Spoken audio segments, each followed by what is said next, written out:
it's so strange to have this. You build military AI, military drone, autonomous drone technology to export to war zones all over the world.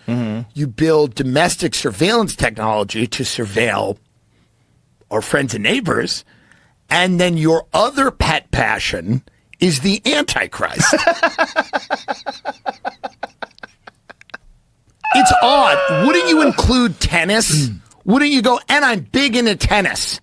Something else. What's up, y'all? Welcome back. It's your man World with another one. So after previously calling out Joe Rogan for buddying up with the billionaire class, Tim Dillon joins Joe Rogan's podcast to talk about Peter Thiel, the Antichrist, and how Peter Thiel is setting up one of the most evil eras in the history of the world. Let's watch these clips, and then we'll hear from Thiel himself. But with tech, the level of power in terms of surveillance and data mining and the power over your life has never been as Orwellian as it is now. And it, even with AI and all of these models, it's even going to get more intrusive. Yeah. So I think it's not only these great fortunes, but it's their capability to literally be gods, to literally know what you're thinking, what you fear, what you want, your desires, all of these things, having all your data, knowing everything you do, knowing how fast your heart is beating.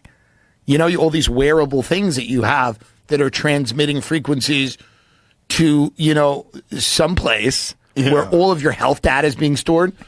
That's what bothers a lot of people. It's what bothers people about this Palantir thing. Yeah. Yeah, we were talking about that yesterday. Yeah. The Palantir thing is very odd. A lot of people feel that this is the precursor to a, you know, a social credit score, a digital kind of police state. And that it's being done under the guise of security, that you will be safer. Which is what the Patriot Act was brought through with. That's exactly right. It's always the case. It's always the case. They always sneak it in like, you got to be safe. Yeah. And then you get the Benjamin Franklin quote. The people that want security, right, they something about, they deserve neither. Yeah. The trade liberty for security deserve neither. Yeah, I mean, it's true. I just think, you know, Peter Thiel's giving a 4-part lecture on the Antichrist. Yeah, that seems odd. 4-part. Well, here's what's really wild to me. 4 parts. It's not just one. One lecture on the Antichrist would be insane. This guy's doing a series. He's doing a 4-part lecture on the Antichrist, and nobody in his inner orbit went, Peter, how about one lecture on the Antichrist or no lectures? Not 4. Well, I don't think he understands the optics. He certainly does not. Yeah. It's odd. Yeah. Tickets sold out. Well, of course. Well, it's a private lecture at a club in San Francisco about the Antichrist. What does he know about the Antichrist? Is he like... I'm guessing a lot. If you told me there was a movie and there was a guy who played the Antichrist, zoom in on that image of him. Yeah. I would say, oh, is that him?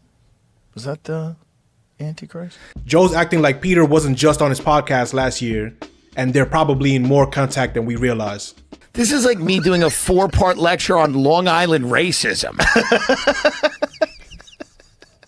Just to show everybody, you know, how much I know about it and how scary it is and how we got to watch out for it. But it's totally not me or anyone I know. It's no one that's ever been in my backyard, but those others. Well, I just don't understand, like, why, what, I would like, someone saw it. Someone saw one of the lectures that he did on the Antichrist. Was it good? It might have been Duncan. He said it was boring. It's of course going to be boring. But I don't understand, like, what is he doing? He's trying to prove he's not the Antichrist. By ratting him out. By doing it. He's like, if I was the I mean, that's probably how the lecture starts. He goes, now, if I was the Antichrist, I obviously wouldn't be doing this lecture. You know what it's like? Yeah. It's like those really shitty men Yeah. that become male feminists. Right. And then Yeah. they tweet, believe all women. Yeah. Well, and no, you're no, like, yes. hey. Yeah. I know you. Right. Well, You're a piece of shit. Didn't O.J. Simpson write a book called If I Did It? Yeah, I have a copy of it. So this is Peter Thiel's version of that. His lecture on the Antichrist is If I Did It. I think by my O.J. wife threw it out, honestly. No. Yes. Oh, come on. She's known to do things like that.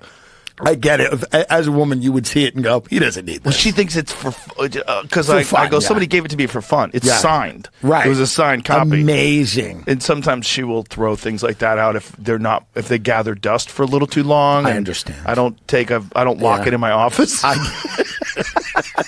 If I did, it is laying on the kitchen counter. But I had a copy of it. I didn't even open it. It's so strange. Actually, no, I did open it. I opened it a little bit, and I was like, what? It's so strange to have this. You build military AI, military drone, autonomous drone technology to export to war zones all over the world. You build domestic surveillance technology to surveil our friends and neighbors. And then your other pet passion is the Antichrist. It's odd. Wouldn't you include tennis? Wouldn't you go, and I'm big into tennis. Something else. It's odd. And I like ice fishing. I build autonomous drone technology. I build domestic surveillance technology. And I love lake trout. And I love lake trout. And I love big mouth bass fishing. Yeah. But instead he goes, and I've also developed quite a keen interest in Satan. And I'd love to talk to everyone about it for 4 fucking things in San Francisco. 4 things in San Francisco. Yeah.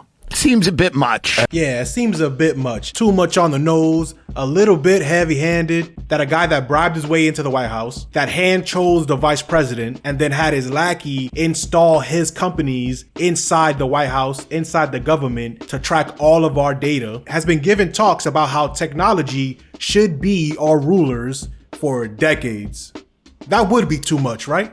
Well, take a look at this. I don't think despair is the only answer. And it's because I don't think politics is the only way to go. And my thinking on this, started to take a turn towards a more optimistic perspective in the mid to late 90s when I got involved in the tech boom in Silicon Valley. I ended up being the co-founder of a company called PayPal, and the initial founding vision was that we were going to use technology to change the whole world and basically overturn the monetary system of the world. And we can debate on how much it succeeded or how little it succeeded. And there were parts of it that I think have worked, and parts of it where the jury is still out. But the basic idea was that we could never win an election on getting certain things because we were in such a small minority. But maybe you could actually unilaterally change the world without having to constantly convince people and beg people and plead with people who are never going to agree with you through a technological means. And this is where I think technology is this incredible alternative to politics. And there are a number of different technologies we can outline, but the task in this world where politics has become so broken and so dysfunctional is to find a way to escape from it. It's not a way to fix it, it is a way to escape. And there are a number of different options. I think the promising one of the 1990s and this last decade has been to escape onto the internet and to sort of create an alternate virtual reality. Question is, of course, how does it intersect with the real world? There are, I think, escaping to outer space is a promise, although I think the space technology is not quite there, so I think that's sort of for the second half of the 21st century.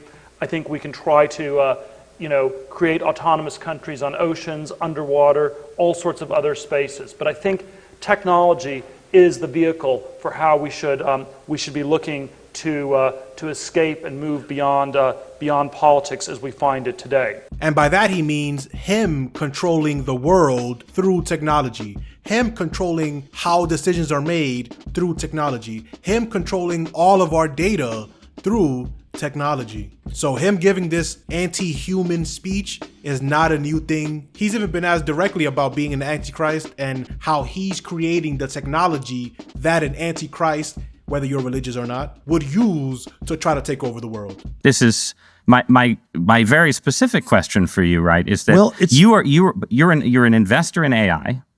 You're deeply invested in Palantir, in military technology, in technologies of surveillance, in technologies of warfare, and so on, right? And it just seems to me that when you tell me a story about the Antichrist coming to power and using the fear of technological change to sort of impose order on the world, I feel like that Antichrist would maybe be using the tools that you were building, right? Like, wouldn't the Antichrist be like, great, we're not going to have any more technological progress, but I really like what Palantir has done so far, right? Yeah, isn't that a concern? Wouldn't that be the irony of history? Would be that the man publicly worrying about the Antichrist accidentally hastens his or her arrival? There are all these different scenarios. I obviously don't think that that's what I'm doing. To be clear, I don't think that's what you're doing either. I'm just interested in how you get to a world willing to submit to permanent authoritarian rule. Well, but again, there are these different gradations of this we can describe. But is this so preposterous, what I've just told you, as a broad account of the stagnation that the entire world has submitted for 50 years to peace and safetyism? This is 1 Thessalonians 5:3. The slogan of the Antichrist is peace and safety, and we've submitted. Haven't we submitted too much under the idea of wanting peace? Man, if this guy doesn't creep you out, you have nerves of steel. Shout outs to you. That interview alone may be worth its own separate video. But let me know what you think about all this in the comment section below. Peace.